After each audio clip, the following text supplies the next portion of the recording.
할렐루야. 하나님의 전을 찾은 여러분에게 하나님의 은혜와 평강이 함께 하시기를 주님의 이름으로 축복합니다. 오늘은 권리를 쓰지 않는 이유에 대해서 이러한 제목으로 하나님의 말씀을 전하겠습니다. 지금까지 바울은 오직 복음을 위해 결혼도 포기하고 또 먹는 음식이나 또 마시는 것에 대해서도 그 자유함, 그 권리를 기꺼이 포기했습니다. 또 자신이 누릴 만한 어떤 자격이 없어서나 아니면 조건이 충족되지 않아서가 아니라 기꺼이 복음을 위해, 주님을 위해, 형제를 위해 그렇게 하는 것입니다.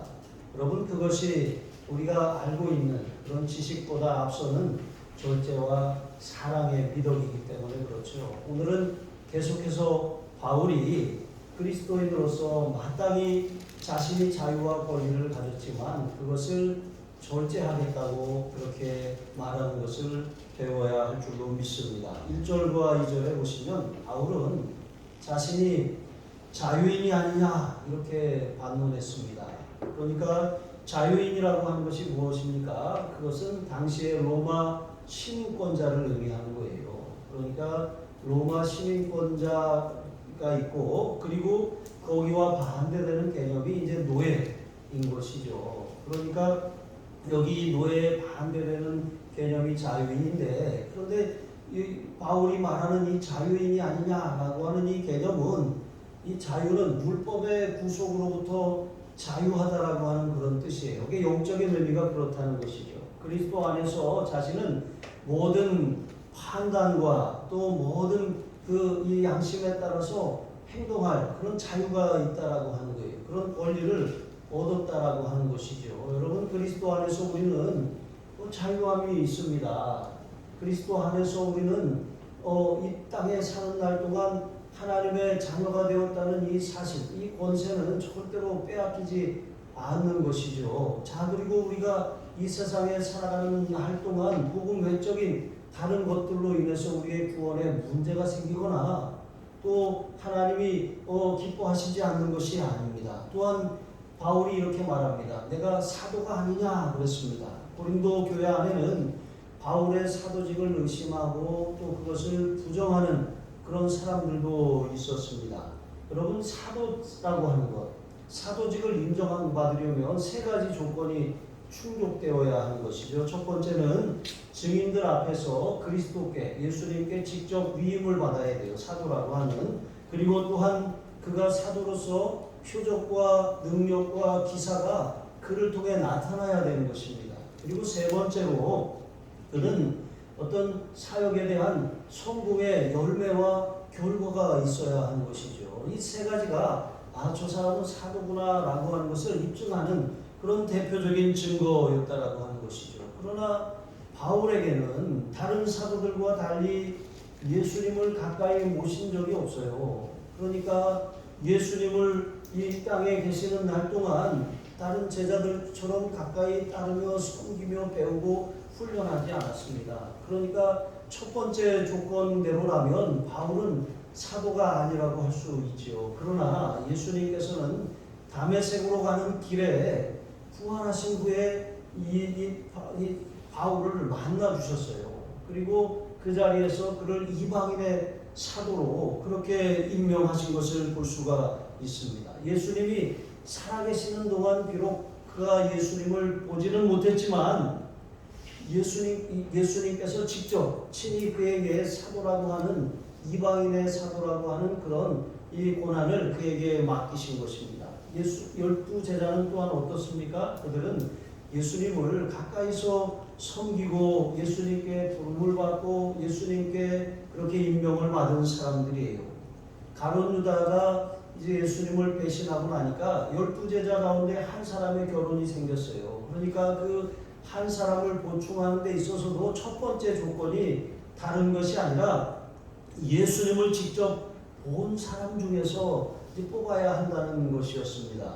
그렇게 이 바울은 직접 예수님이 살아계실 때 보았냐라고 하는 그 조건대로라면 절대로 사도가 될 수 없는 사람이죠. 그러나 예수님은 부활하신 후에 이제 다메섹 도상으로 가는 바울을 사울이었죠. 만나셔서 그를 임명하신 것입니다. 그래서 바울은 그때 주님을 자신이 만난 이후로 지금까지 주님과 동행하는 삶을 살고 있고 주님이 나에게 이방인의 사도의 직을 임명하셨다라고 하는 강한 확신을 가지고 살았습니다. 누가 뭐라고 한다고 할지라도 주님이 나를 임명하셨다라고 하는 그런 분명한 여러분 정체성과 확신이 중요합니다. 내가 구원받았다라고 하는 것, 너는 구원받은 사람이 아닌 것 같아.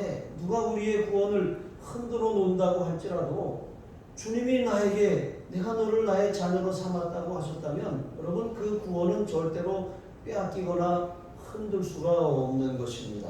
또한 바울은 사역의 열매가 있었어요. 고린도 지역에 들어가서 1년 반 동안 복음을 전하면서 그곳에서 이제 교회를 세웠죠. 그 교회가 바로 고린도 교회입니다. 이 고린도가 어떤 지역입니까? 그 로마 시대 그 세계 가운데 가장 아주 음란하고 그렇게 타락한 그런 도시였던 것이죠. 그곳에 교회가 세워진다는 것은 상상도 할 수 없는 일이었어요. 그러니까 사람의 방법과 능력으로는 불가능한데 하나님이 역사하셔서 그곳에 믿는 자들이 생기게 하시고 교회가 세워지게 하신 것이죠. 그것만 봐도 그것은 바로 하나님이 나에게 사역의 열매를 주신 것은 내가 사도라고 하는 분명한 증거가 아니겠냐 이렇게 말하는 것입니다. 여러분 진정한 성도가 누구입니까? 신앙의 연수를 더해간다고 그게 진정한 성도가 되는 것이 아닙니다.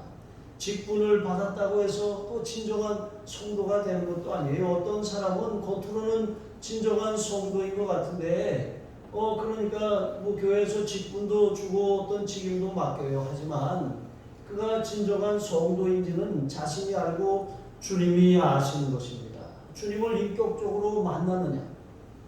바울은 육신으로 예수님을 보지는 못했지만 부활하신 주님을 만났어요. 인격적으로 주님을 만났습니다. 주님을 만난 체험이 있는 사람이 진정한 성도가 되는 것이죠. 그리고 여러분 주님과 동행하는 삶을 살아가느냐? 날마다 기도와 말씀으로 주님의 음성을 듣고 주님께 나아가 아뢰는 그런 삶이 있느냐? 여러분 이것이 그 진정한 성도의 기준이라고 하는 것입니다. 여러분 자신을 잘 살펴보시기 바랍니다. 그리고 바울이 또 이렇게 말해요. 주님 주 안에서 인친 것은 너희가 아니냐? 여러분 이게 무슨 말이냐면 인치다라고 하는 것은 도장을 찍어서 보증했다라고 하는 거잖아요. 확정을 했다라고 하는 거잖아요. 이것처럼 너희 그러니까 정말 믿을 수 없는 믿는 것이 불가능했던 사람들이 복음을 듣고 예수 그리스도를 영접한 그 일들로 인해서 교회가 세워지고 너희가 지금 이 자리에 있게 되었는데 너희가 바로 나의 그런 증인이 아니냐 이렇게 말하고 있는 것입니다. 그래서 3절로 6절에 보시면 이제 바울이 사도가 아니다 아니면 사도여도 흠이 있는 사도다 조금 뭔가 이렇게 열등하다 라고 그렇게 깎아내리며 공격한 사람들은 자신들이 굉장한 영적인 지식을 가졌고 신령하다고 생각했어요. 그러니까 자신들이 이렇게 판단한 바로는 저 사람은 사도가 아니야 이렇게 얘기했던 것이죠. 그러나 여러분 바울이 사도가 아니라면 어떤 문제가 생기는 것입니까? 여러분 제가 기독교 대한감리회에서 이렇게 임명한 목사가 아니라면 여러분 제가 여기서 이렇게 서서 설교하는 그것에 대해서 여러분은 어떻게 생각하시겠습니까? 그러면 제가 하는 말들을 믿을 수가 있을까요? 마찬가지로 하나님께서 그를 사도로 임명하셨다라고 하는 것을 부정하면 그가 전하는 복음도 가짜예요. 그의 복음을 듣고 믿게 된 사람들도 진정한 성도라고 할 수가 없는 그런 상황이 벌어지고 마는 것입니다.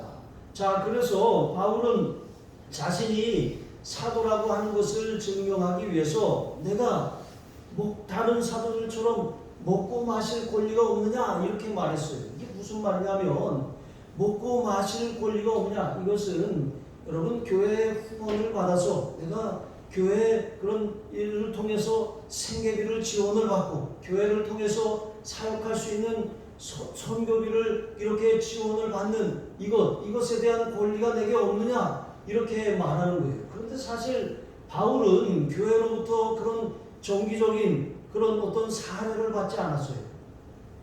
그는 텐트 메이커, 천막을 만드는 사람이었습니다.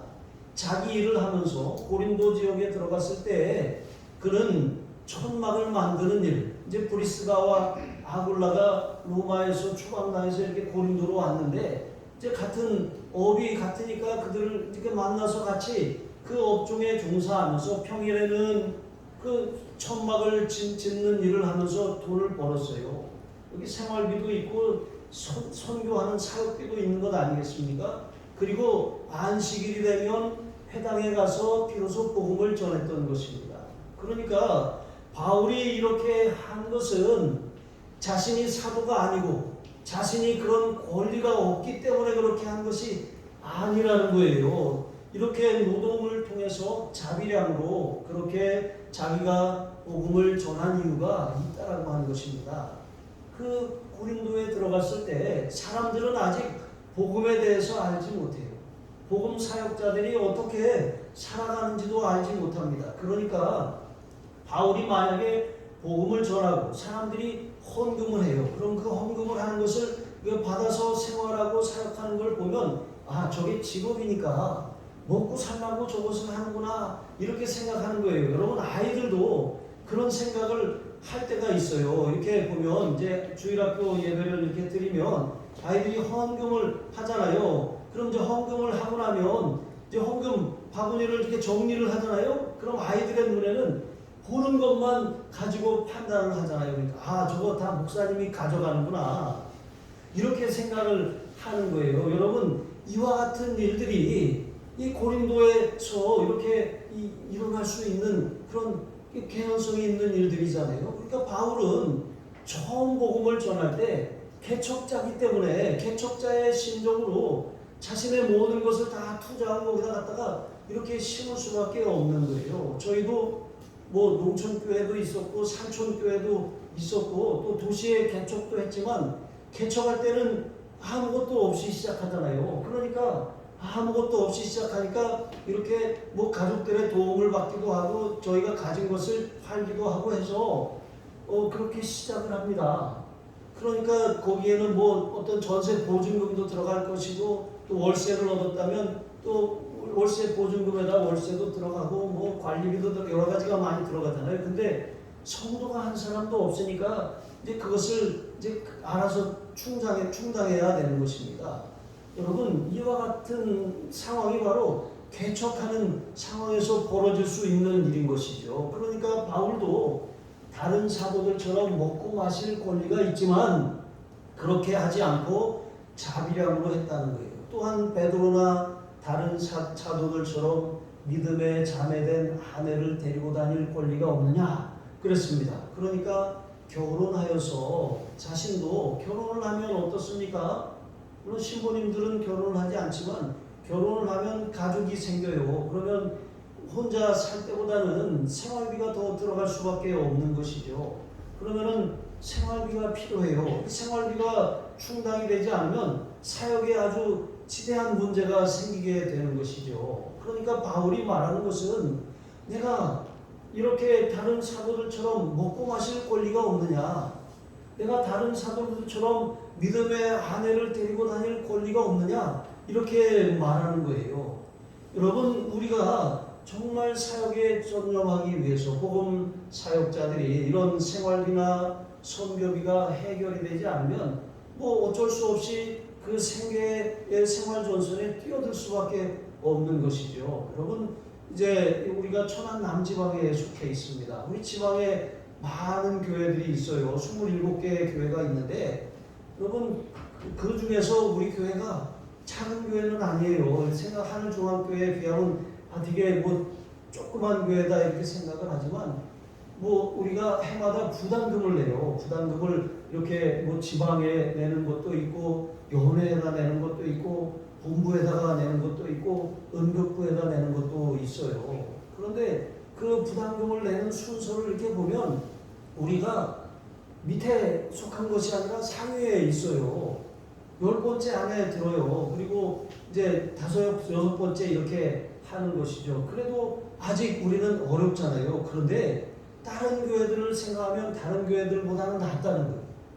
다른 교회들은 월세도 내지 못해서 특히 코로나 2년 시기를 보내면서 굉장한 어려움을 겪는 교회들이 많아요. 그래가지고 이제 그런 이 생활도 안 되고 월세도 안 되니까 목사님들이 직업 전선으로 뛰어드는 거예요. 어떤 분은 카드 배송을 하기도 하고 또 어떤 분들은 또 회사를 나가기도 하고 이렇게 각자 그런 일들을 하고 아니면 사모님들이 일을 하고 그렇게 하는 것이죠. 저희도 아내가 처음에 봉사로 시작을 했지만 이제 그 하던 일을 하면서 자격증을 따고 계속 하게 됐어요. 그래서 그걸로 인해서 아이들 학원비도 내고 이렇게 합니다. 그래서 한국어를 가리키는데 외국인 엄마들에게 또 전에는 외국인 그 중도 입국 자녀들에게도 가르치고 지금은 또 쉼터에 가서 외국인 근로자 쉼터에 가서 또 외국인 근로자들을 가르쳐요. 그들이 한국 생활에 잘 적응할 수 있도록 그렇게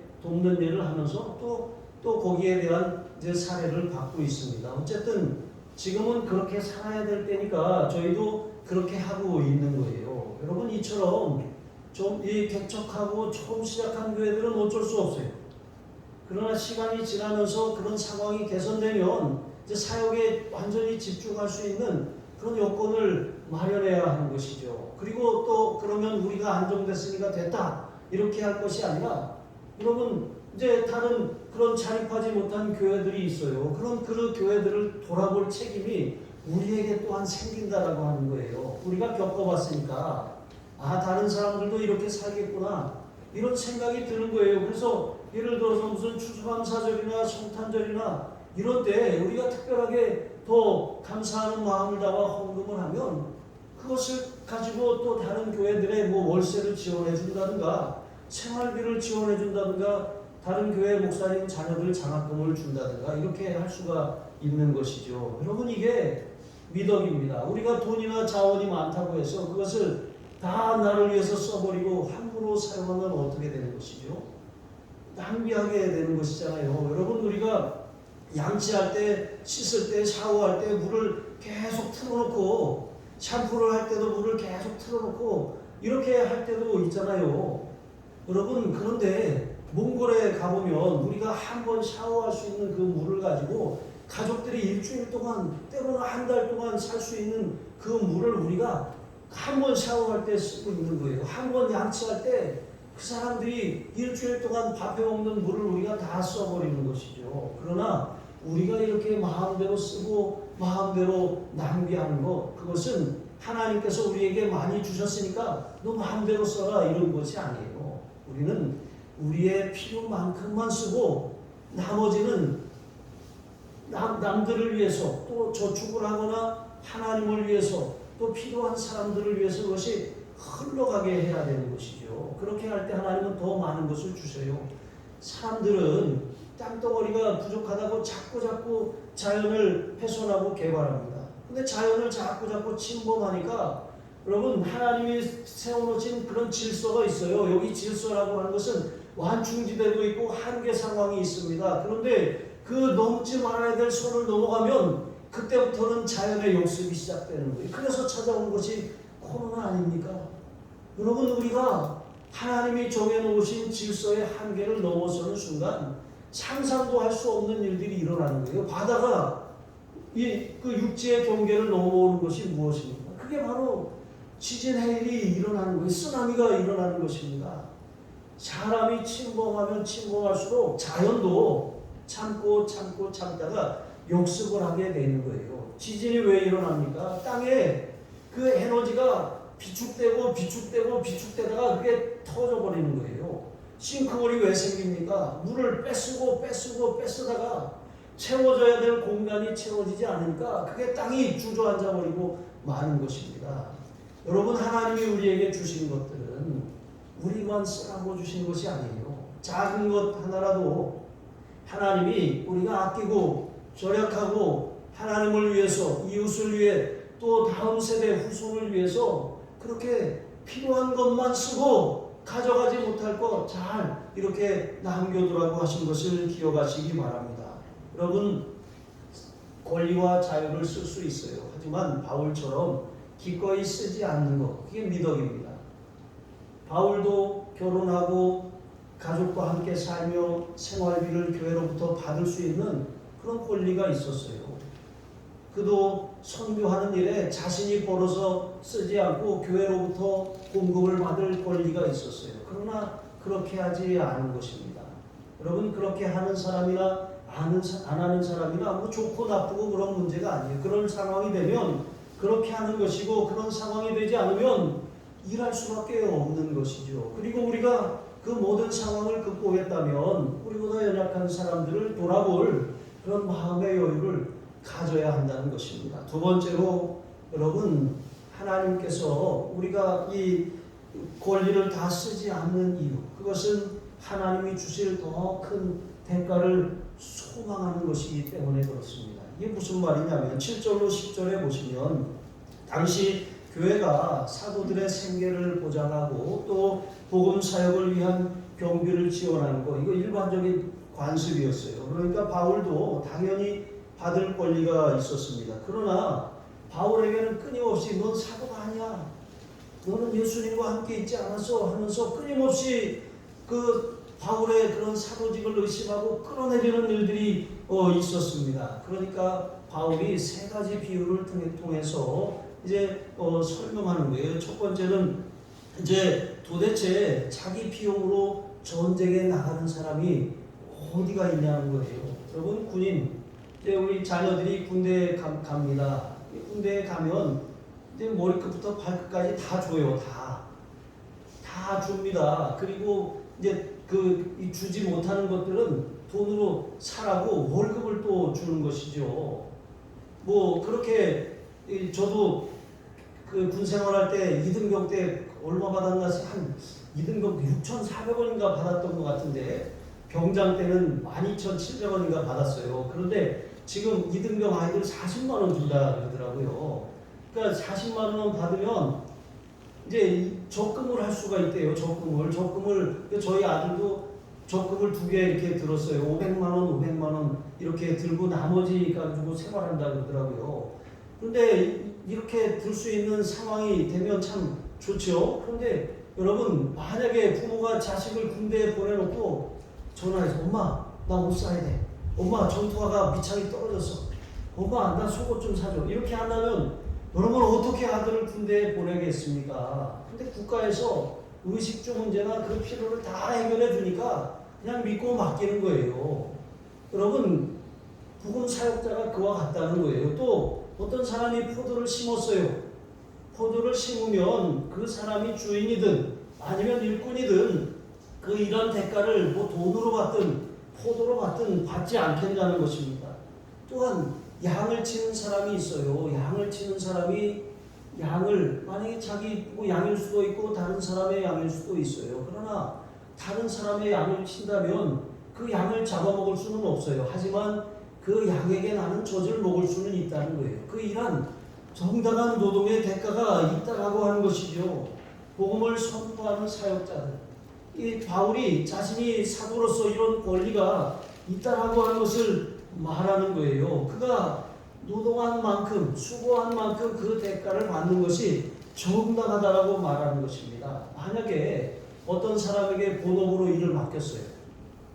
이제 그게 그 사람한테는 그걸로 생활을 하고 가족들을 부양하는 돈이에요. 그런데 본업으로 어떤 일을 맡기고 만약에 이제 보수가 없으니까 생계는 알아서 해라, 이렇게 말하면 여러분 일할 맛이 안 나겠죠. 그걸 어떤 사람은 그렇게 하는 것은 그 사람을 도적으로 만드는 일이라고 했습니다.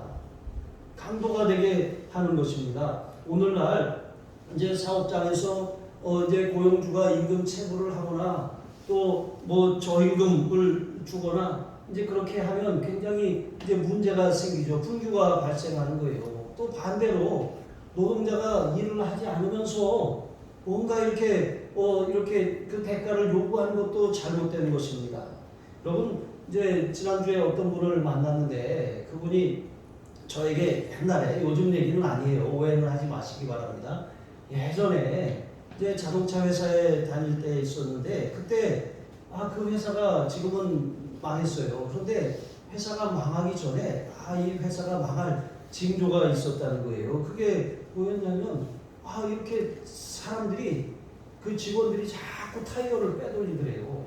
자꾸 빼돌리는데 타이어를 빼돌리는 구멍도 있었대요. 울타리. 아이로 글로 나가는 거예요. 그리고 회사도 적당한 선에서 눈을 감아주고 또 그 직원들도 그걸 통해서 마치 무슨 보너스를 챙겨가듯이 그렇게 했다는 거예요. 그러니까 이제 망하는 것이죠. 그리고 또 어떤 회사는 또 그런 얘기를 합니다.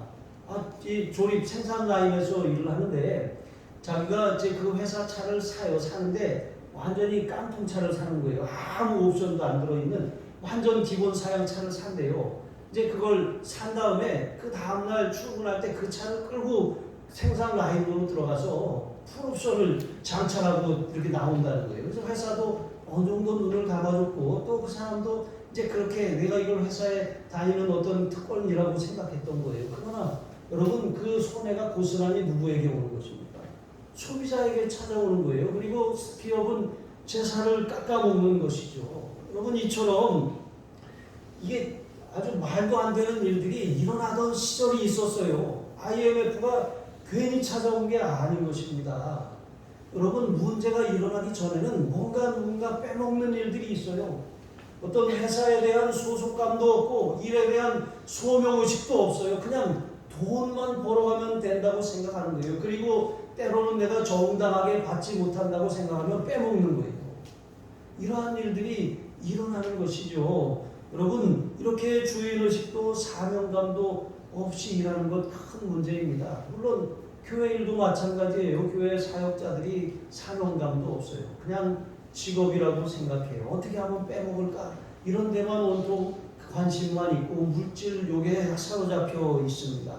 여러분 이것은 참으로 심각한 일인 것이죠. 그러나 반대로 그가 정말 어려운 가운데서도 어떤 이제 교회의 형편과 처지를 알고 또 그 필요에 대해서 있지만 요구하지 않고 자기가 알아서 해결하고 여러분 이렇게 하고 있다면 이제 이것은 개선되어야 하는 그런 상황이라고 하는 것이죠. 그런데 그게 어느 한계에 부딪히면 이제 그때는 교회가 딱 스탑하게 되는 것이죠. 그래서 예수님께서도 제자들에게 일꾼이 저 먹을 것을 받는 것이 마땅하다고 마태복음 10장 10절에 말씀하셨습니다. 그러니까 재정이 넉넉한데도 그렇게 사역자에게 그렇게 충분히 주지 않는 것, 이것은 사도 요한도 악한 일이라고 요한 3서 1장 9절로 11절에 정죄했습니다. 그러나 반대로 정말 그것을 충분하게 주었다면 여러분 우리는 이제 어떻게 해야 되는 것입니까? 우리가 충분하게 그렇게 교회의 사역을 위해서 그렇게 충분히 충당할 만한 그런 재정을 갖추었다. 그러면 그것으로 만족하고 건물을 더 크게 짓고 땅을 더 많이 사고 더 많이 우리를 위해서 더 혜택을 만들어야 되지 않겠나? 이게 아니라 다른 사람, 다른 교회 그런 이 선교지의 필요를 돌아보고 관심을 가져야 한다라고 하는 것이죠. 여러분 많이 벌면 세금을 많이 내야 돼요. 우리가 많이 성장하고 또 감당할 만한 힘을 하나님이 많이 주셨다면 그만큼 책임을 많이 감당해야 되는 것이죠. 그러면 하나님께서는 그런 사람에게 더 큰 축복을 주세요. 그러나 있는 것, 이거 잘 유지해야 돼. 이거 잃어버리면 안 돼. 그렇게 하는 순간 이제 금이 가고 무너지는 거예요. 그래서 교회가 일어났다 주저앉고 이런 일들이 반복되는 거예요. 꾸준히 성장하지 못하고. 여러분 우리가 어떤 교회의 길을 가야겠습니까? 바울은 이제 한 걸음 더 나아가서 율법에서 이제 근거를 찾아서 제시하는 것입니다. 모세는 곡식을 밟아 떠는 소의 입에 망을 씌우지 말라고 했다고 신명기 25장 4절에 있는 말씀을 통해서 이렇게 주장합니다. 여러분 노동에 대한 정당한 대가를 누구나 다 받아야 하는 것이죠. 특별히 하나님께서 이 말씀을 하신 것은 우리를 위하여 복음을 전하는 그런 일꾼들을 위해서 말씀하신 것이라고 하신 것입니다. 여러분 이렇게 우리는 그렇게 이제 재정 자립도도 높이고 또 자립하면 다른 교회도 돌아보고 또 연약할 때는 정말 이제 이 없는 것에 자족하고 살면서 이 땅에서 우리가 잘 먹고 잘 살라고 교회를 세운 것이 아니니까 어떻게 합니까? 하늘의 소망을 두고 부족한 부분은 하늘의 상급과 축복으로 채우고 그렇게 살아가는 것이죠. 여러분 대부분의 목회자들이 다 그렇게 살아요. 우리나라에 이 교회들이 많이 있지만 또 코로나 때문에 많은 십자가가 없어졌대요. 근데 그 많은 교회들 100개가 있으면 여러분 80개 교회는 미자리 교회예요. 자립을 하지 못했어요. 상가교회, 개척교회, 오지 농촌교회, 도서교회 다 그렇습니다. 여러분 그런 상황에 있는 거예요. 그러나 교회가 세워져 있다는 것이 얼마나 대한민국의 축복인지 몰라요. 한 영혼이라도 더 구원하시려고 하나님이 이 땅의 교회들을 그렇게 많이 세워두신 거예요. 아직도 구원받아야 될 영혼들이 많기 때문에 그렇습니다. 그러니까 많은 어려움이 있지만 그래도 천국의 소망을 두고 사역하는 그 선교사님들 또 작은 교회 목사님들 여러분 그 작은 교회들을 우리가 돌아보고 위로하고 격려할 수 있는 우리 교회가 되길 주님의 이름으로 축복합니다. 세 번째로 권리를 쓰지 않는 이유는 복음의 장애물이 아니라 디딤돌이 되려고 하는 것입니다. 11절로 14절에 보시면 바울은 고린도에서 복음을 전파해서 지금 고린도 교인들이 고린도 사람들이 이제 교인이 되게 했어요. 그들로 이제 교회가 되게 한 것이죠. 그들에게 영적인 선물을 준 것입니다. 복음 자체가 영적인 선물 아니겠습니까? 하나님이 주시는 선물이잖아요. 그러니까 그 영적인 선물을 받았다면 이제 물질적인 것으로 이제 이 거두는 것이 지나치지 않다라고 하는 거예요. 초대교회가 사도들의 생계를 위해서 양식을 제공하는 것, 그것은 그들의 사역에 비하면 이제 작은 것이라고 하는 것이죠. 왜냐하면 하늘의 것을 주고 땅의 것으로 받는 거잖아요. 그러니까 이제 그것에 대해서 이제 이 받는 권리가 당연하다라고 하는 거예요. 그러나 바울은 고린도에서 사역할 때는 그 고린도 교회로부터 아무런 생계비나 선교비를 지원받지 않았어요. 그러나 바울 이후에 아볼로라든가 그 이후의 사역자들은 이제 그것을 이제 이 적당하게 받았다라고 하는 것이죠. 그리고 베드로와 다른 사도들도 마찬가지예요. 여기 뭐 주의 형제는 야고보와 유다를 말하는 거예요. 자, 그리고 여기 이제 게바라고 했는데 왜 게바라고 굳이 다른 사도들을 하면서 그냥 다 뭉뚱그리지 않고 게바라고 하는 이름을 거론한 이유는 많은 게바파에 속한 사람들이 바울의 사도직을 의심하고 자꾸 끌어내렸기 때문에 그런 것입니다. 바울에게도 사도이기 때문에 당연한 권리가 있지만 그가 그것을 사용하지 않았어요.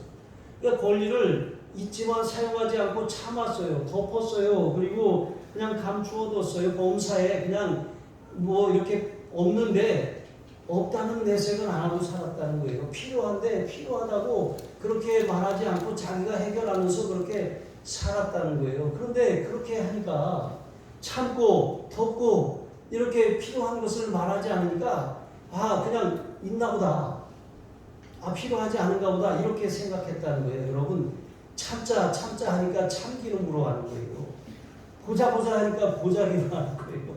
가만히 있으니까 가만히로 하는 거죠. 그러니까 바울이 속이 막 터져버리는 거예요. 그러니까 나는 여러분들을 위해서 정말 내가 수고하면서 희생하고 그렇게 내 것을 아끼지 않고 했는데 여러분들은 당신이 사도의 권리가 없으니까 그런 자격이 없으니까 그런 성격이나 생활비를 요구하지 않는군요. 당신은 뭔가 흠이 있고 문제가 있으니까 당당하게 그렇게 요구하지 않는군요. 이렇게 말했다라고 하는 것이죠. 그러나 바울은 자기가 요구하지 않는 이유는 복음에 장애가 없기 위함이라고 말한 거예요. 그러니까 여기 개척교회가 그렇다는 거예요. 처음에 개척하면 믿음의 사람들이 뭐 어디 큰 교회에서 뛰어서 나와서 같이 개척하면 다르지만 처음 믿은 사람들은 대개 그런 상황을 잘 몰라요. 그러니까 자칫 잘못하다가 바울이 저게 돈 벌라고 저 우리한테 좋은 말을 하는구나 이렇게 생각할 수 있다는 거죠. 그러니까 복음에 장애나 걸림돌이 되게 할 필요가 하나도 없다는 것이죠. 그래서 바울이 전하는 복음 자체도 오해하고 또 이게 시험에 들 수도 있고 교회를 떠날 수도 있는 상황이 되니까 바울이 참은 거예요. 덮어둔 거예요. 권리가 있지만 그래 내가 지금 권리를 주장할 때가 아니야. 이렇게 말하는 것입니다.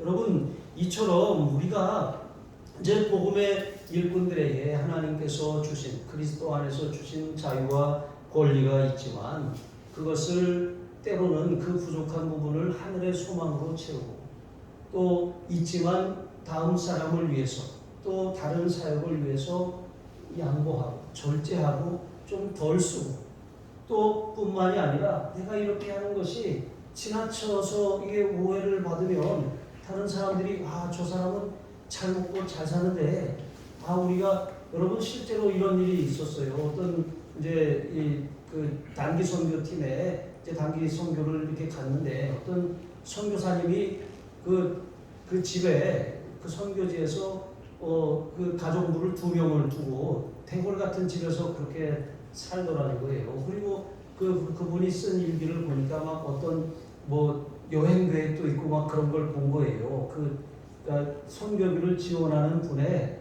자녀가 이제 그것을 갖다가 그것을 본 거예요. 그러니까 이제 우리 엄마 아빠는 아끼고 쓰지 않고 이렇게 해서 선교비 헌금했더니 이 선교사님은 이렇게 다 낭비하고 이렇게 한다. 그래서 얘가 상처를 받아갖고 집에 가서 부모님한테 그걸 얘기한 거예요. 그랬더니 그게 또 덕이 안 되잖아요. 그런데 여러분 이게 보면 보이는 것이 전부가 아니에요. 여러분 이제 믿지 않는 지역에 또 타종교 지역에 가서 전도를 하다 보면 이 사람들하고 접촉점이 있어야 돼요. 관계가 있어야 되는 것이죠. 그러니까 집 안에 그 사람을 들이면 얼마나 전도하기가 쉬워요. 그리고 이게 싸잖아요. 그 인건비가 싸기 때문에 그렇게 해서 사실은 전도할 목적으로 복음을 전하려고 그렇게 했었던 그 나름대로 선교사님의 타당한 이유가 있었던 거예요. 그리고 이제 그 지역 사람들은 이제 그 사람의 말을 들으려면 어느 정도 규모의 이렇게 그런 집에 살아야 되고 어느 정도 그런 수준을 갖춰야 그 사람을 이게 그 지도자로 인정하고 하는 말을 듣는다는 거예요. 그러니까 나름의 그런 변이 있는 것이죠. 그런데 우리가 그것을 잘 이해하지 못하고 그것을 판단하고 시험에 들면 여러분 자기만 손해예요. 근데 또 한편으로는 또 이렇게 생각할 수가 있어요. 그분은 충분한 이유가 있어서 그렇게 했지만 혹시 다른 사람이 내가 하는 행동, 내가 누리는 축복 이것 때문에 오해하거나 시험들만 하다면 여러분 어떻게 해야 되겠습니까? 하지 말아야 돼요. 바울은 자기가 우상의 재물, 고기를 먹는 것을 믿음이 연약한 자가 만약에 보고서 시험에 들고 실족한다면 자신은 영원히 고기를 먹지 않겠다고 했어요. 여러분 이와 같이 우리가 서로 잘해야 되는 것이죠. 그러니까 다 우리는 그리스도의 일꾼들입니다. 우리가 드린 헌금은 작은 것이 아니라 하나님의 나라를 위해 귀하게 쓰이는 것들이에요. 그러니까 드리는 사람도 또 그것을 사용하는 사람도 관리하는 사람도 그것을 잘 사용해야 돼요. 함부로 10원 한 장도 허투루 쓸 수 없다는 거예요. 그것은 하나님 앞에 선교를 위해서 하나님 나라를 위해서 그렇게 드려진 것이기 때문에 그렇다는 것이죠. 그러므로 우리가 복음의 장애가 된다면 우리가 누릴 수 있는 것도 하지 않는 것, 그게 미덕이라고 하는 것이죠. 그러므로 복음 사역자나 교회가 서로 자기 권리를 주장하면 여러분 거기서 분쟁이 일어나는 거예요. 어떤 목사님은 더 달라 그러고 또 성도들은 못 준다 그러고 이렇게 하면 여러분 이게 은혜롭지 않을 뿐만 아니라 어떻게 되겠습니까? 교회가 이제 시끄러워지고 쪼개지는 것이죠. 그러므로 우리가 복음의 걸림돌이 되는 일을 아예 하지를 말아야 돼요. 복음의 디딤돌이 되는 일, 정말 우리의 작은 헌신, 때로는 참고 때로는 덮어놓고 때로는 견뎌냄으로 말미암아 하나님께서 정말 더 큰 그런 은혜와 축복과 사역의 길을 여실 수 있도록 우리가 그렇게 모든 사역자의 그런 삶을 살아가야 할 줄로 믿습니다. 그렇게 되시길 주님의 이름으로 축복합니다. 기도하시겠습니다. 하나님 아버지, 우리가 그리스도 안에서 놀라운 자유와 권리를 누리게 하시니 감사합니다. 주신 축복과 은혜를 자유롭게 우리가 사용하되 형제와 이웃을 위해 후손을 위해 절제하게 하여 주시옵소서. 때로는 수고에 아무런 대가가 없을지라도 하늘의 상급을 소망하며 살게 하여 주시고 복음을 위해서라면 기꺼이 참고 인내하고 희생하며 또 덮어둘 줄 아는 그런 디딤돌로 살아가는 하나님의 백성들이 되게 하여 주시옵소서. 감사하며 축복하며 예수님의 이름으로 기도합니다. 아멘.